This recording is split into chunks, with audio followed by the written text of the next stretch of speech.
Joining us tonight to talk about the way the tune is changing are Peter Jenner, former manager of Pink Floyd and The Clash, current manager of Billy Bragg, and one of the world's most bracing voices on the challenges facing his industry in the internet age. The head of Vodafone Music, Morgan Donohue, who took a break from the phone company last year to negotiate Holly Smith's American record deal, and Chris Hockard, leading entertainment lawyer and the founder of Amplifier, a business that both sells music and aggregates music downloads for other digital retailers. Welcome to you all. Peter, if we could start with you. I think it's evident that there's a paradigm shift going on. So much has changed in the last 5 years alone. How far through this shift are we? God knows. God knows. I mean, all we know is it's shifting, it's going to change, it is changing. Where it's going to end up, I don't think anyone sensibly knows. We can all have our guesses. I think, you know, we're fairly early on. I wonder, for all that we bash the music industry, though, whether it's further through than certain other media sectors, say advertising. Do you think that's the case? Oh yeah, I think that we're the sort of leading casualties at the moment. We're, you know, up there in the, you know, the ambulance is just round the corner.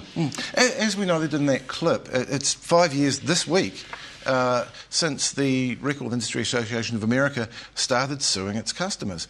It brought them nothing, it seems, but a whole lot of bad publicity. What could they have done 5 years ago that would have been better? Well, easy to say after the event. I think that there's a lot of thought gone down, and that maybe if they hadn't banned Napster, they would be in much better shape when it was all much easier to see what was going on. And had they tried to do a deal with the ISPs early on instead of trying to close it down, they too might be in better shape. But I mean, that's easy to say after the event. But it always seemed like, to a lot of us, it always seemed like a really bad idea to sue your customers, to sue your fans. Not a great way of doing business.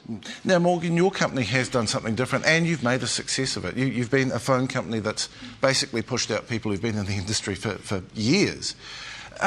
What do you think you did right that meant that you succeeded and, say, not iTunes and not Telecom? Why did it work for you guys?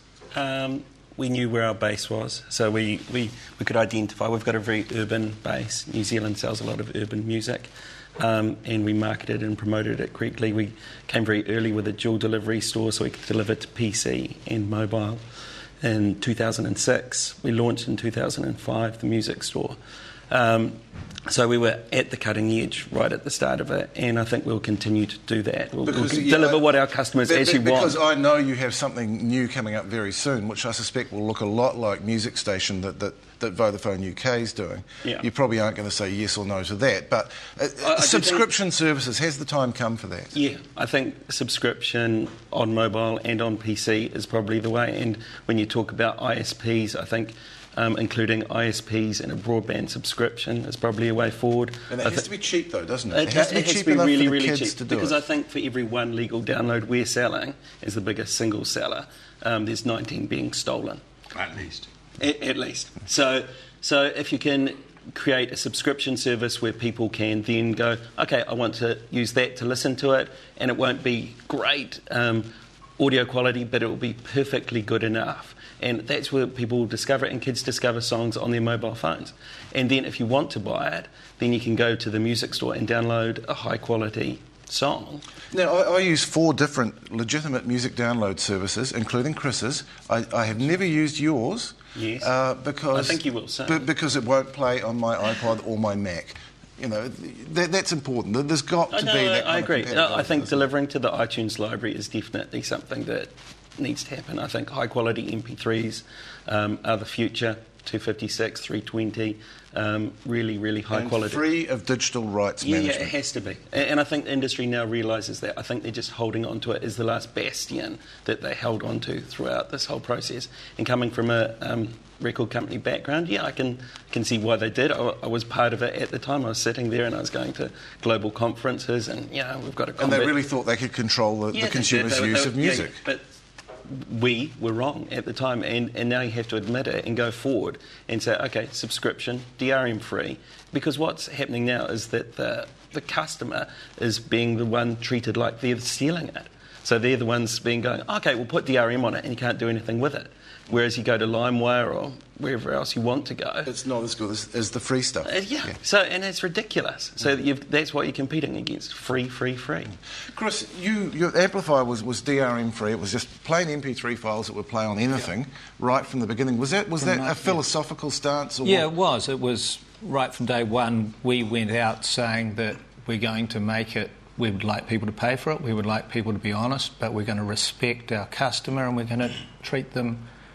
We're going to give them something that isn't tampered with that they can use.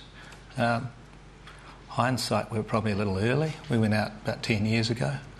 Still there. It's the same model now that everyone's preaching. But is it working, though? I mean, is anyone making money out of this? You're really at the sharp end of it. You're at the wholesale and retail part of this. Surely you're making money? There's definite... there's a definite change. There's no doubt about that. The aggregation business that we have set up recently, which is... We gave up on the idea eventually of trying to be a one-stop retailer for New Zealand music, and we decided instead the best thing that we can do is to get that New Zealand music on as many platforms as we can and spread it as widely as we can. DRM free if they want it. If they want to put... wrap it up in rights, they can do that as well. But the theory was, OK, it's happening, let's get it out there as widely as we possibly can. And that, at the moment, seems to be a relatively successful business. Now, my understanding of if you actually want to make money selling downloaded music, you are far better off not having a record deal, and especially not a major label deal. You'll keep more of the money. Is that the case? It's right and it's wrong. It's right if people know about it and if you can draw people's attention to it. It's completely wrong if no one knows who you are. So if you are a successful artist, say Radiohead or Coldplay or any of these, and people know who you are and you can create enough marketing momentum and hype to draw people's attention to what you're doing, then you're in, absolutely in. And if you can keep most of the money yourself, then, it's just a no-brainer, really. Is that what major record companies are for now? Purely for marketing? Because their roles seem to be shrinking. Oh, no. I mean, I think that record companies will increasingly be about investment and licensing. And I think the real problem the record companies have had is they haven't realised that they're not in the plastics business, they're in the content licensing business. And they've got to go through the same sort of process of re-evaluating their business that publishers did when they realised they weren't in the printing business, that they were in the licensing business. And I think that's we've had things of record companies foisting contracts on their artists where they're charging a packing fee for digital downloads. There is no physical object to pack. That's crazy, isn't it? Absolutely crazy, and increasingly people won't sign those contracts. I mean, I think that certainly from what I gather in the UK, those sorts of contracts are not working unless you're paying out ludicrously large sums of upfront money. Anyone with any sense will not sign one of those deals anymore. A few people do sign them because they're made offers they can't refuse. Yeah, I think they're all moving to kind of 360-degree models where they take a bit of the touring, a bit of the publishing, the whole bit of the pie. But those won't work either. No. Not even for but you've got Madonna signing up for 100 million. So.